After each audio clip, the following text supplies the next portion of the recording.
Hi friends, welcome to Nila's kitchen. நம்ம இன்றைக்கி என்ன பார்க்க போகிறோன்னா சாம்பார் எப்படி செய்யலான்னு பார்க்கலாங்க குயிக்காக. நான் அதுக்கு பருப்பு ஒரு அரை டம்ளர் எடுத்துருக்கேன். அதுக்கு மஞ்சள் தூள் கொஞ்சம் ஆட் பண்ணிக்கிட்டேன். பாருங்கள், இப்போ நான் சாம்பார் தூள் வீட்லேயே அரைச்ச குழம்பு தூள் 1 ஸ்பூன் போட்டிருக்கேன்.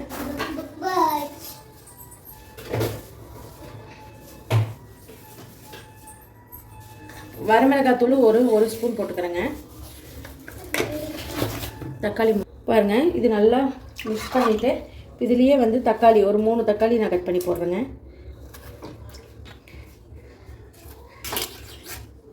இது ஒரு 3 விசில் வச்சு எடுத்துக்கலாங்க. இப்போ இது கூடவே ஒரு 5 சின்ன வெங்காயம், பூண்டு ஒரு 10 பல்லு போட்டிருக்கேன், சின்ன பூண்டா. பாருங்க, ஒரு 3 விசில் வச்சு எடுத்துக்கலாங்க. வாங்க குழம்பு தாளித்து விட்டுடலாம். பாருங்க, ஆயில் நல்லா காஞ்சிருச்சு. இந்த ஸ்டேஜில் கடுகு 1/2 ஸ்பூன், சீரகம் ஒரு 1/4 ஸ்பூன் அளவு போட்டுக்கிறேங்க. எப்பவுமே சாம்பாருக்கு கொஞ்சம் சீரகம் போட்டால் தான் அந்த மனம் டேஸ்ட்டு, ஜீரண சக்தி அதிகமாக இருக்கும். நல்லா வெடிக்கட்டும். பாருங்கள், நல்லா கடுகு வெடிச்சிருச்சு. இந்த ஸ்டேஜில் சின்ன வெங்காயம் ஒரு 5 வெங்காயத்தை நீட் வாக்கில் 2 கட் பண்ணியிருக்கேன். அதுவும் கருவேப்பிலை கொஞ்சம் போட்டுக்கிறேன். போட்டு நல்லா வதக்கிக்கோங்க.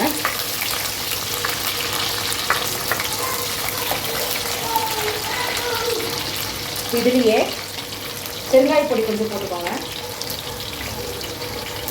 ஜீரணத்துக்காக நான் ஆயிலில் போட்டால் அந்த பெருங்காயம் வாசம் ரொம்ப அடிக்காது, அதுக்காக நான் ஆயிலில் போடுறேங்க. இது நல்லா வதங்கட்டும். இது நல்லா வதங்கிடுச்சு. இப்போ நம்ம அந்த பருப்பில் வேக வச்ச தக்காளியை போட்டுக்கலாம்.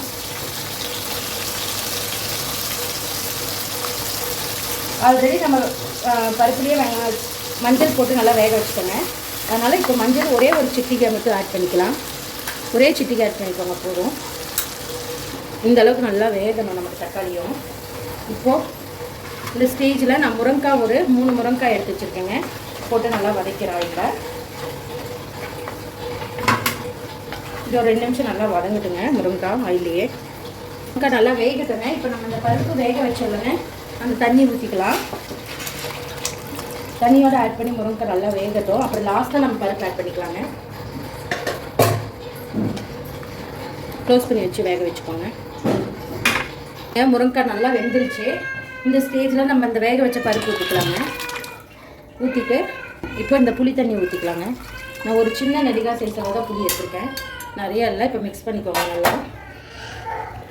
இப்போது இது வரைக்கும் நான் உப்பு போடலைங்க, அதனால் இப்போ நான் உப்பு போட்டுக்கிறேன். நீங்கள் தேவையான அளவு உப்பு போட்டுக்கோங்க. சாம்பார் எவ்வளோ சூப்பராக ரெடி ஆகிடுச்சுன்ட்டு.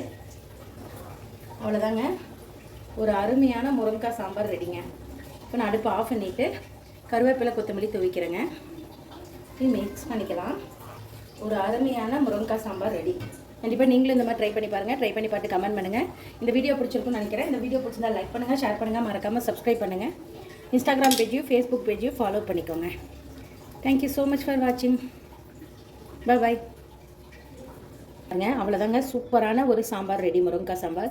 கண்டிப்பாக நீங்களும் இந்த மாதிரி ட்ரை பண்ணி பாருங்கள். ட்ரை பண்ணி பார்த்து கமெண்ட் பண்ணுங்கள். இந்த வீடியோ பிடிச்சிருந்தா லைக் பண்ணுங்கள், ஷேர் பண்ணுங்கள், மறக்காமல் சப்ஸ்கிரைப் பண்ணுங்கள். என்னோடய ஃபேஸ்புக் பேஜும் இன்ஸ்டாகிராம் பேஜையும் ஃபாலோ பண்ணிக்கோங்க. கண்டிப்பாக நீங்களும் இந்த ட்ரெடிஷ்னல் ஸ்டைலில் மண் சட்டியில் செஞ்சு பாருங்கள். அவ்வளோ டேஸ்ட்டாக இருக்குது. தேங்க்யூ ஸோ மச் ஃபார் வாட்சிங். பாய்.